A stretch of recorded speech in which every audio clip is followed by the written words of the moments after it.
ગુજરાત રાજ્ય સંગીત નાટક અકાદમીના આર્થિક સહયોગથી મહાદેવ પ્રોડક્ટ એન્ડ ઇવેન્ટ્સ સ્મરણાંજલિ કાર્યક્રમ ગુજરાતના ખૂબ જાણીતા લોકગાયક મણિરાજ બારોટની યાદમાં સંગીત કાર્યક્રમ બગવાડા દરવાજા પાટણ ખાતે યોજાયો.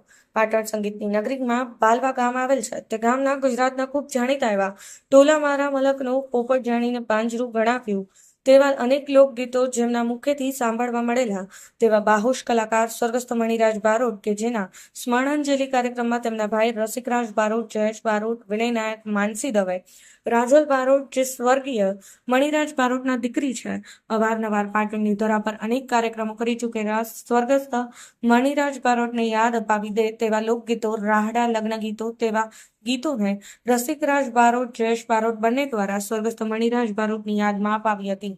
બગવાડા દરવાજા રાત્રિના સમયે કાર્યક્રમ હોવાથી સ્વર્ગસ્થ મણિરાજ બારોટના ચાહક અનેક જોવા માટે ભીડ ઉમટી પડી હતી. ચાહકોની ફરમાઈશો લોકગીતો ગાઈને પૂરી કરવામાં આવી હતી. સમગ્ર કાર્યક્રમ સંચાલન અશોકરાજ લોક સાહિત્યકાર, તેની સાથે મોરલો ગ્રુપ, શૈલેષ મોરલો અને આમંત્રિત મહેમાન પાટણ એપીએમસી ચેરમેન સ્નેહલભાઈ પટેલ સ્મરણાંજલિ કાર્યક્રમમાં હાજરી આપી હતી.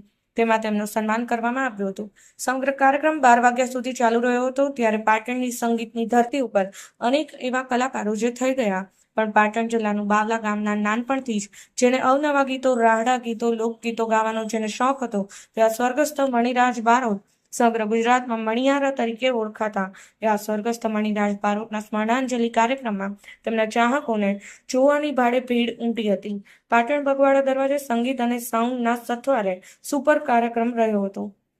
પિયુષ પટેલ, પાટણ ન્યૂઝ 24.